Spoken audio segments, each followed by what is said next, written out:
शिक्षक समन्वय संघाच्या या पेंडालूमध्ये प्रथमतः आपलं हार्दिक अशा प्रकारचं स्वागत.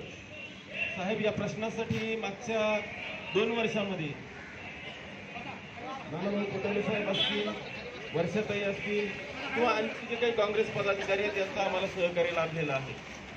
आपलंही सहकार्य लाभणं आम्हाला गरजेचं आहे. त्याचं कारण असं की मागच्या दिवाळीमध्ये आम्ही आता या दिवाळीमध्ये आंदोलन केलं होतं. त्या आंदोलनामध्ये शिक्षण मंत्री महोदय स्वतः इथं आले. शिक्षण मंत्री महोदयांनी शब्द दिला की 1 जानेवारी 2024 पासून तुम्हाला टप्पावाढ अनुदान 20% वाढीव अनुदान मिळेल आणि दरवर्षी अनुदानाचा नैसर्गिक रीतीने टप्पा वाढत जाईल. प्रश्न हा आपण सभागृहामध्ये असल्यामुळे तुम्हाला चांगला माहिती आहे. आपल्या काळामध्ये 15 नोव्हेंबर 2011 आणि 6 जून 2014 दोन शासन आदेश झाले आणि त्यामध्ये दरवर्षी 20, 40, 60, 80, 100% असं अनुदान देण्याचं सूत्र होतं. हे शासनानं घालवलंय. तर साहेब, आपल्या माध्यमातून केसरकर साहेबांनी दिलेला जो काही शब्द आहे तो पुरा करण्यासाठी विरोधी बाकावरून जी काही ताकद लागते ती ताकद आपण लावावं, आमच्या बांधवांना इथं संबोधित करावं हीच विनंती करतो.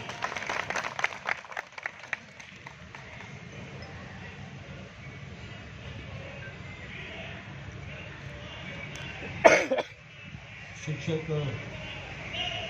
संघर्ष कृती समितीच्या समन्वय समितीच्या या आंदोलनामध्ये मी सर्व उपस्थित शिक्षक बांधवांनो आणि भगिनींनो, खरं तर आमच्या सरकारने घेतलेला तो निर्णय होता.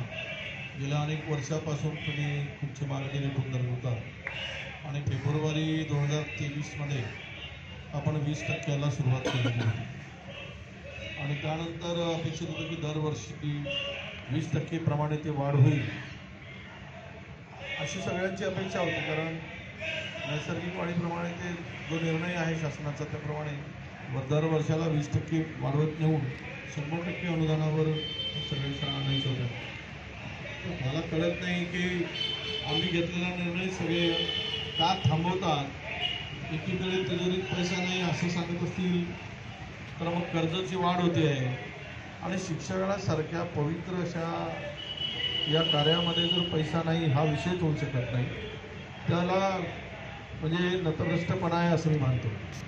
पण मी एवढंच सांगेल, त्यावेळेस आम्ही पण खूप हा विषय लावून धरलेला होता आणि तुमच्या आंदोलनाला आम्ही त्यावेळेस पाठिंबा पण दिला होता आणि आजही सांगतो की आम्ही दिलेला विषय आहे. आम्ही त्याची सुरुवात केलेली आहे आणि मी तर आता विरोधी पक्षात आम्ही आहोत. नाही झालं तर काय 7-8 महिन्यांचा वेळ शिल्लक आहे. यांना हाकला, काम पूर्ण तुमचा पुढचा विकास वेळी 40% सुरू करू. मागचे 20 आणि पुढचे 20 आम्ही दिलेलं काम आहे, आम्ही केलेलं काम आहे. त्यामुळे काय तो विषय फार काही अडचणीचा होईल असं मला वाटत नाही. मी स्वतःही बोलतो केसरकरांशी आणि काय परिकाराच्या आत्ताच तर त्यांनी मोठ्या 55,000 कोटीच्या पुरवण्या मागण्या मंजूर केलेल्या आहेत. एवढ्या मोठ्या मागण्या मंजूर करून जर वाढ होत नसेल तर मग यांची नियत साफ आहे का हा खरा प्रश्न येतोय. यांची नियत देण्याची आहे का हा खरा प्रश्न होतोय. कारण मागचे तुम्ही 5 वर्ष तसेच तुम्ही पाहिलात आंदोलन करता आणि ते निघून गेले. शेवट आमचं सरकार आलं आणि आम्ही शेवटच्या टप्प्यामध्ये आम्ही आता सुरुवात केली. पण दुर्दैवानं पुन्हा फाटाफूट झाली आणि 2 वर्षामध्ये आम्हाला जावं लागलं. नाहीतर त्यावेळेस हा विषय काही इथे तुम्हाला आंदोलन करायची पाळी सुद्धा आली नसती.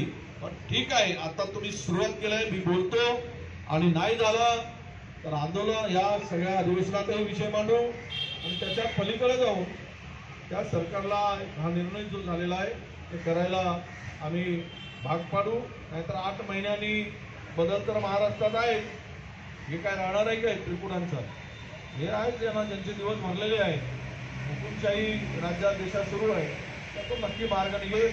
मी तुम्हाला पाठिंबा देतो आणि या मागणीला रेटून धरण्याचं वचन देतो आणि ही मागणी पूर्ण होईस्तोवर तुमच्या पाठीमागे राहील हा विश्वास देतो. धन्यवाद.